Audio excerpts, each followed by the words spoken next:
Hi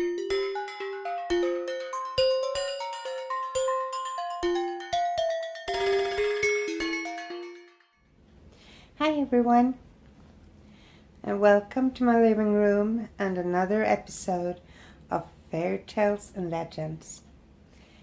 This week I'm going to read The Tinderbox by HC Andersen, a famous Danish storyteller and writer who lived between 1805 and 1875. And this particular story was written in 1835. So with no further ado, here's The Tinderbox.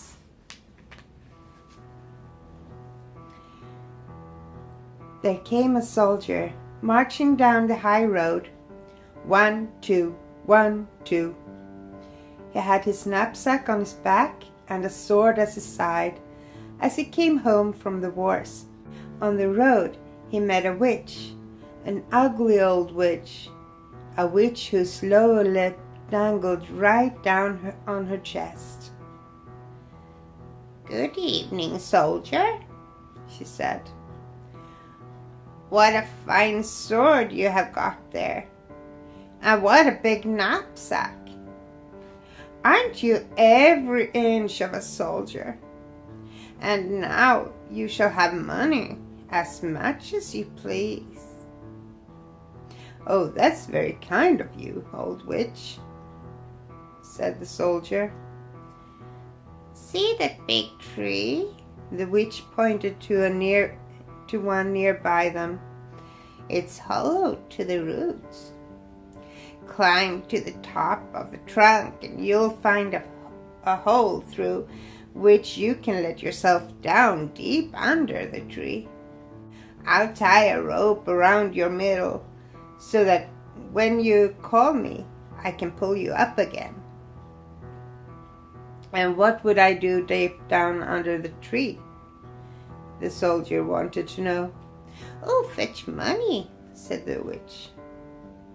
"Listen, when you touch bottom, you'll find yourself in a great hall. It's very bright there, because more than 100 lamps are burning. By their light you will see 3 doors. Each door has a key in it, so you can open them all. If you walk into the first room, you'll see a large chest in the middle of the floor, and on it sits a dog, and his eyes are as big as saucers. But don't you worry about that. I'll give you my blue checkered apron and to spread out on the floor. Snatch up that dog and set him on my apron. And then you can open the chest and take out as many pieces of money as you please. They are all copper. But if silver suits you better, then go to the next room. There sits a dog and his eyes are as big as mill wheels. But don't you care about that. Set the dog on my apron while you line your pockets with silver. Maybe you'd rather have gold. You can, you know. You can have all the gold you can carry if you go into the third room. The only hitch is that there on the money chest sits a dog, and each of his eyes are as big as the round tower of Copenhagen. That's the sort of dog he is. But never you mind how fierce he looks. Just set him on my apron, and he'll do you no harm, as you help yourself from the chest to all the gold you want." "Oh, that suits me," said the soldier. "But what do you get out of all this, you old witch?" I suppose that you want to your share." "Oh, no, indeed," said the witch. "I don't want a penny of it. All I ask is for you to fetch me an old tinderbox that my grandmother forgot the last time she was down there." "Oh, good," said the soldier. "Tie the rope around me." "Oh, here it is," said the witch. "And here's my blue checkered apron." The soldier climbed up to the hole in the tree and let himself slide through it feet foremost down into the great hall, where the hundreds of lamps were burning, just as the witch had said. Now he threw open the first door he came to. Ooh! There sat a dog glaring at him with eyes as big as saucers. "Oh, you're a nice fella," the soldier said, as he shifted him to the witch's apron and took all the coppers that his pocket would hold. He shut up the chest and set the dog back on it and made for the second room. Oh, alas and alack! There sat the dog with eyes as big as mill wheels. "Oh, don't you look at me like that!" The soldier set him on the witch's apron. "You're apt to strain your eyesight." When he saw the chest brimful of silver, he threw away all of his coppers and filled both of his pockets and knapsack with silver alone. Then he went into the third room. Oh, what a horrible sight to see! The dog in there really did have eyes as big as the round tower. And then he rolled them and when he rolled them, they spun like wheels. "Oh, good evening," the soldier said and saluted. For such a dog he had never seen before. But on second glance he thought to himself, "Oh, this won't do." So he lifted the dog down to the floor and threw open the chest, and what a sight! There was gold and to spare. He could buy out all Copenhagen with it. He could buy all the cake woman's sugar pegs and all the tin soldiers, whips, and rocking horses that are in the world. Yeah, there was really money.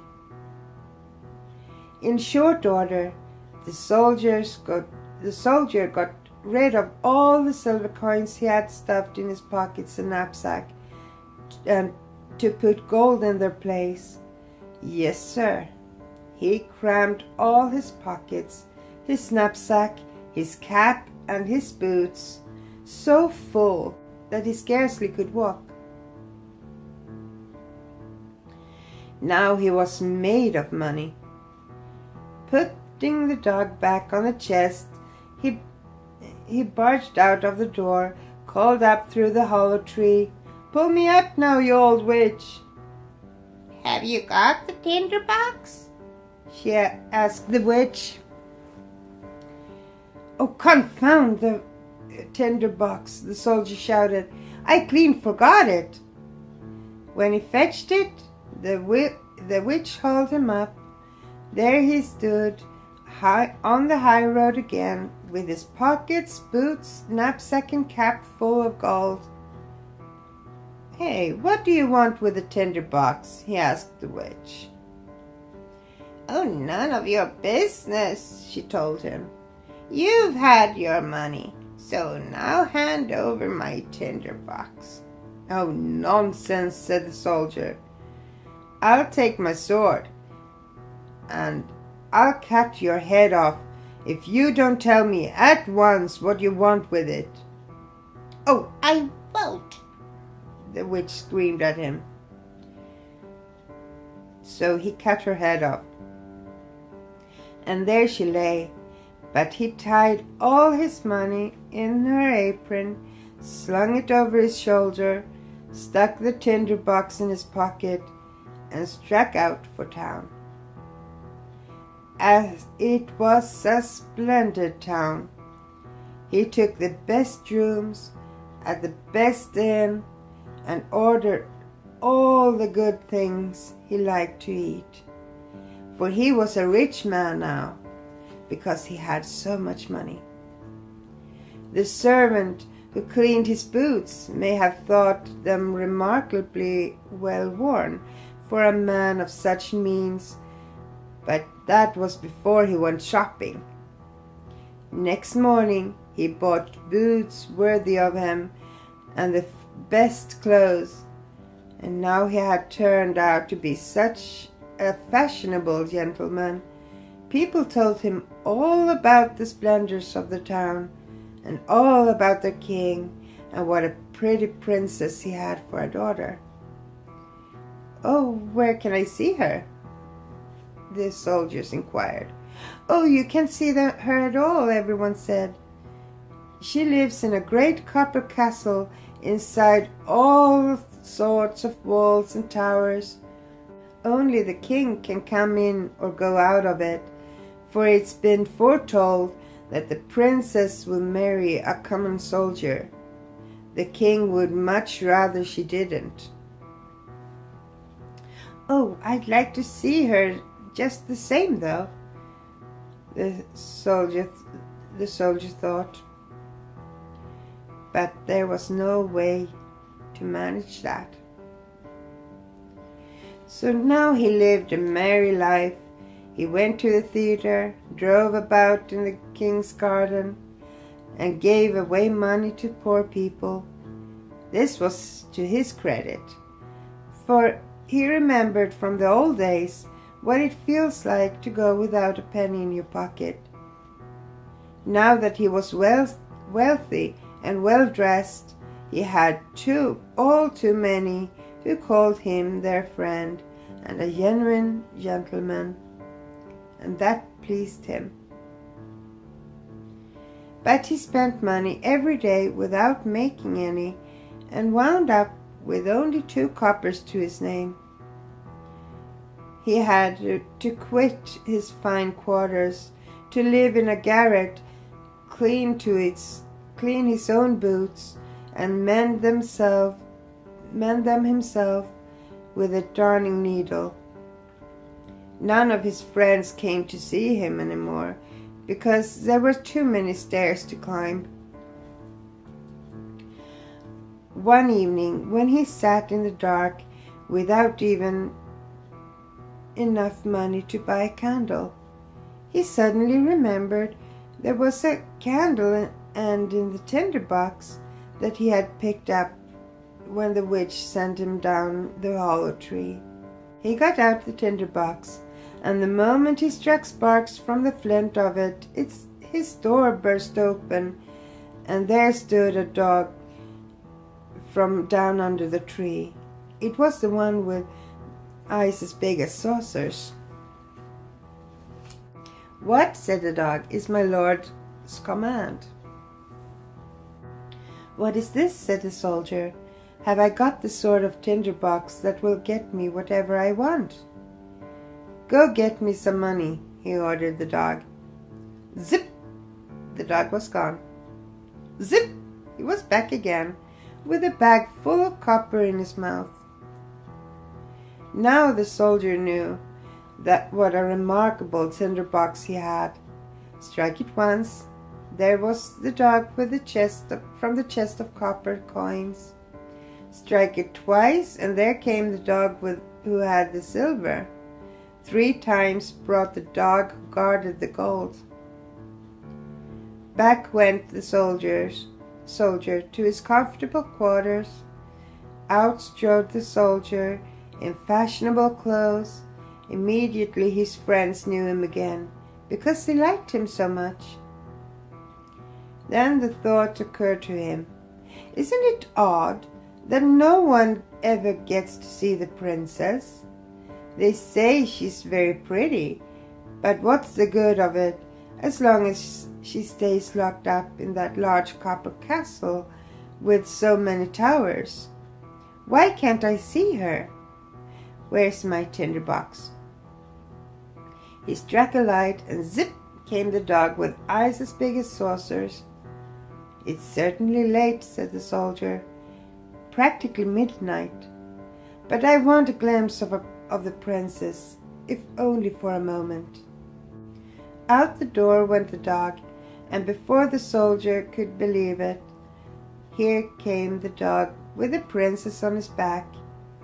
She was sound asleep, and so pretty that everyone could see she was a princess. The soldiers couldn't keep from kissing her, because he was every inch a soldier. Then the dog took the princess home, and the next morning, when the king and queen were drinking their tea, the princess told them about the strange dream she'd had, all about the dog and the soldier. She'd ridden on the dog's back, and the soldier had kissed her. "Now that was a fine story," said the queen. The next night, one of the old ladies of the court was under orders to sit by the princess' bed and see whether this was a dream or something else altogether. The soldier was longing to see the pretty princess again, so the dog came by night to take her up and away as fast as he could run.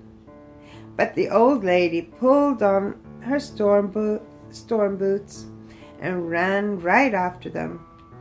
When she saw them disappear into a large house, she thought, "Oh, now I know where it is," and drew a big cross on the door with a piece of chalk.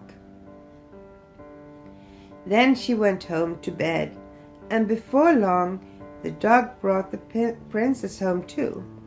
But when the dog saw the cross marked on the soldier's front door, he got himself a piece of chalk and cross-marked every door in the town.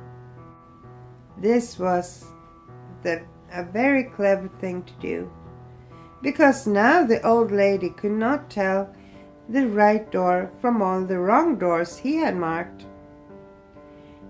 Early in the morning, along came the king and the queen, the old lady, and all the officers to see where the princess had been. "Here it is," said the king when he saw the first cross mark. "Oh no, dear, here it is," said the queen, who was looking at the next door. "Here's one, and there's one, and yonder another one," said they all. Wherever they looked, they saw chalk marks, so they gave up searching. The queen, though, was an uncommonly clever woman who could do more than ride in a coach. She took her big old gold scissors, cut out a piece of silk, and made a neat little bag, and she filled it with fine buckwheat flour and tied it onto the princess' back. And then she pricked a little hole in it so that the flour would sift out along the way wherever the princess might go.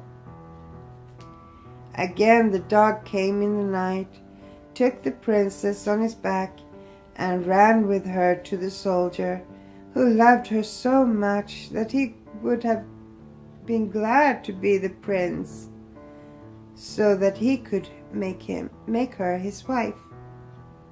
The dog didn't notice how the flour made a trail from the castle right up to the soldier's window, where he ran up the wall with the princess. So in the morning it was all too plain to the king and queen just where their daughter had been. They took the soldier and they put him in the prison. There he sat. It was dark, and it was dismal. And they told him, "Tomorrow is the day for you to hang." That didn't cheer him up any. As for his tinderbox, he'd left it behind at the inn.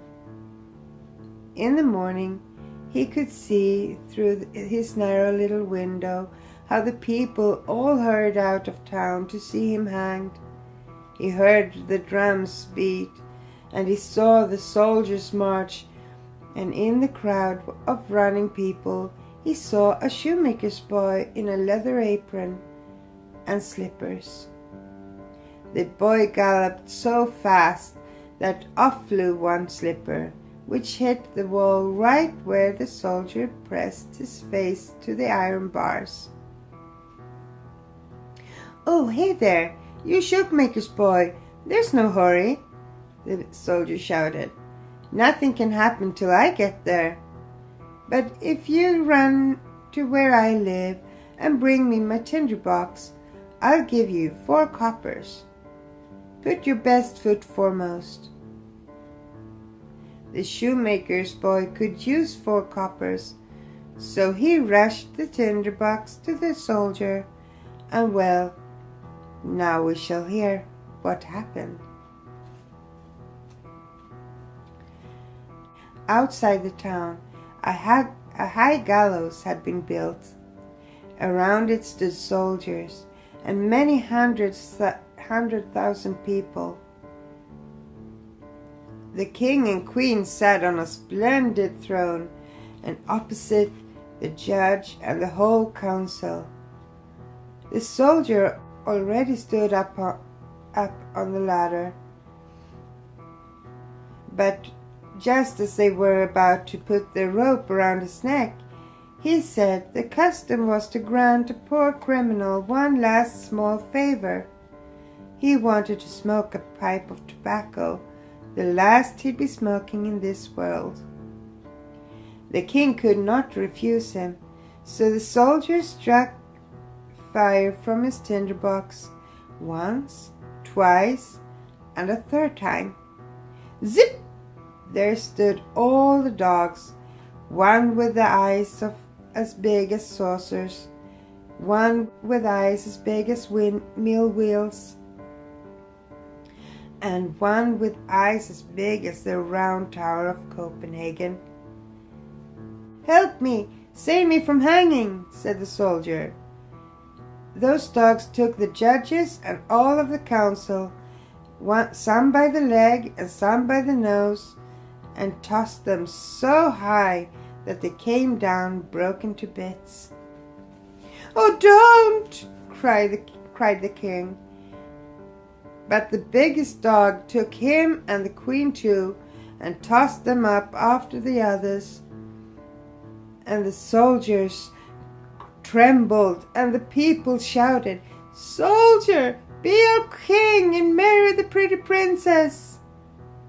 So they put the soldier in the king's carriage, and all 3 of his dogs danced in front of it and shouted, "Hurrah!"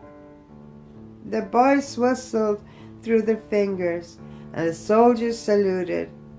The princess came out of the copper castle to be queen, and that suited her exactly. The wedding lasted all of a week, and the 3 dogs sat at the table with their eyes opened wider than ever before. That's all for this week. Make sure to subscribe and tune in next week for another story. Good night.